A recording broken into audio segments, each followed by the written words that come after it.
অনেক তো হলো মাছ মাংস, এবার তোমাদেরকে খাসির চর্বি দিয়ে ঘুগনির একটা দারুণ রেসিপি শেয়ার করছি। তো আমি মটর আগের দিন রাতে ভিজিয়ে রেখেছিলাম, প্রেশার কুকারে 4টে সিটি মেরে নিয়েছি। আর এদিকে আলু ডুমডুমো করে কেটে রেখেছিলাম, নুন হলুদ দিয়ে আলুটাকে খুব ভালো করে ভেজে তুলে রেখে দিলাম। আলুটা ভেজে তুলে রাখলে এইভাবে আলুটা সিদ্ধ হতে বেশিক্ষণ সময় লাগে না।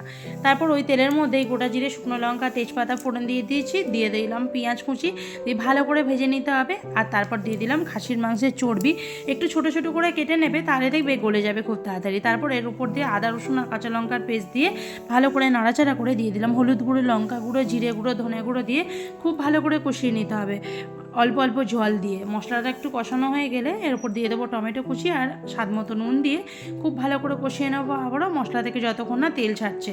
দেখো কত সুন্দর কষানো হয়ে গেছে। তারপর সামান্য চিনিও দিয়েছিলাম, দিয়ে সব মশলা ভালো করে কষিয়ে দিয়ে দিলাম আগে থেকে ভেজে রাখা আলুটা, দিয়ে আবারও কিন্তু ভালো মতো কষিয়ে নেবো। তারপর দিয়ে দেবো সিদ্ধ করে রাখা মটরটা। মটর সিদ্ধ করার যে জলটা, ওই জলটাই দিয়েছি, আমি কিন্তু আলাদা কোনো জল দিইনি। তারপর কয়েকটা চেরা কাঁচা লঙ্কা দিয়ে ঝোলটা ফুটতে দিলাম।